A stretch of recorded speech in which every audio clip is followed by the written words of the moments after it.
I have recorded, this is the third video that I've recorded today, and for some reason, the whole webcam thing with YouTube hasn't been working, and they've both like cut off really early on. So if you've seen me upload like two videos and then quickly take them down, it's because they were pretty useless. Anyway, so I'm going to do a quick video then. I'll only make this a couple of minutes long until this is sorted out. Find out what the problem is. Um, I did a video which was top three sequels that broke your heart as a kid, and I'm going to just pick one sequel for now, just to talk about it quickly. So we all know that Hollywood is like fascinated by sequels and remakes, and really for purely monetary gains, they're only interested in making money, and it really is something that constricts the flow of creative talent that should be sort of going through Hollywood and other uh, sort of self-contained movie industries. So sequels often are a bad thing. They are often just a cash in, but there are times when they are great. They do expand upon the story that we've already watched, and there are some great examples of that. And I'm going to do a top 10 sequels video, possibly sometime this week. But I thought I would say, I think we all know what it's like to go to the cinema and see a film that just breaks your heart. You're really looking forward to watching it, and it just tramples all over it. Especially if it's a film that you watched as a kid or something that is really close to your heart. And it can really make you angry, that people have made this, and you think, God, I could have done a much better job than this. If anyone could have done a better job than this, why is this film so bad? Especially when you want to love it. Anyway, so the film that I want to talk about is Superman 4: The Quest for Peace. Now, I might do a more in depth review of this at some point. This is just a couple of minutes to rant about it. Um, Superman 4: The Quest for Peace is so bad that even at a young age, I think I may have been about seven or something, like 7 or 8. Even at a young age, I could tell it was bad. Like the whole fact that it was Superman did not uh, did not blind me to the fact that it was, a really terrible, terrible film. I think the biggest problem with it is that, it lost its budget or used its budget or had no budget, one of the above. And they also tried to. I think the film company that were making it, the what were they called? The Saltland Salt. I can't remember Saltland. I can't remember the name of the people that owned the rights to make the films. It was as if they wanted to quickly get one more film out of the franchise. And Superman 4: The Quest for Peace was the result. The only way they got Christopher Reeves back, and that's the biggest thing. You're watching Christopher Reeves in this, and you're just like, my God.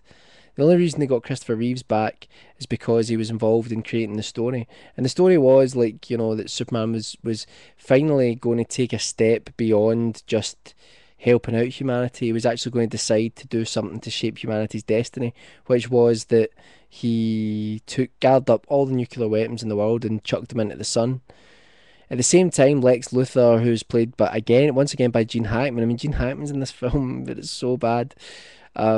And Gene Hackman's character as Lex Luthor manages to steal a hair from Superman and clone Superman when these are fired into the sun.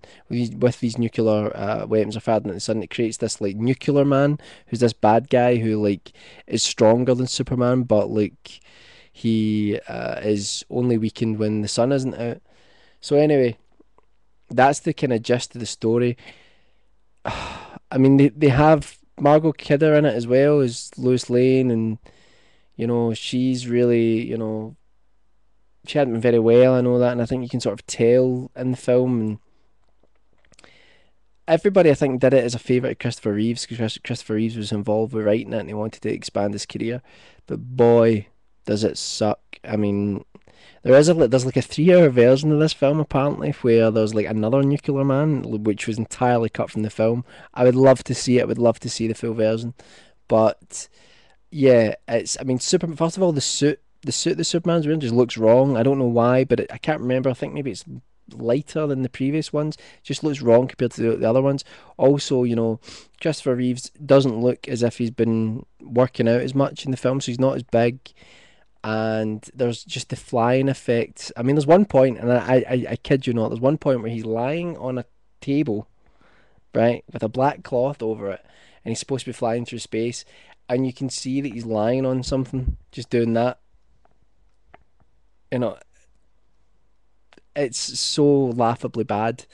And then he develops like miraculous superpowers. Like, for example, there's a bit where Nuclear Man's going all around the world, like wrecking stuff, and he wrecks the Great Wall of China. And Superman, like, all of a sudden mends he fixes the Great Wall of China with his eyes.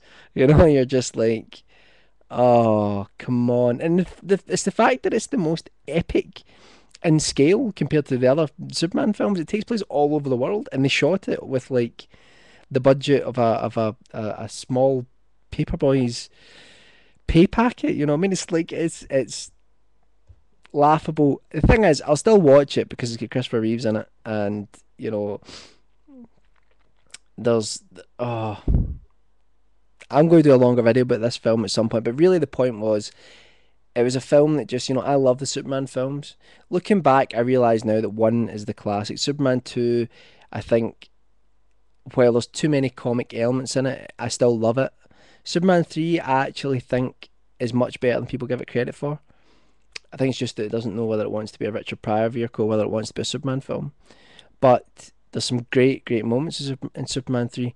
But Superman 4 is just, it killed the franchise, it killed everything, and, it killed my dreams. Not really, but it was so hard watching that film, even as a kid.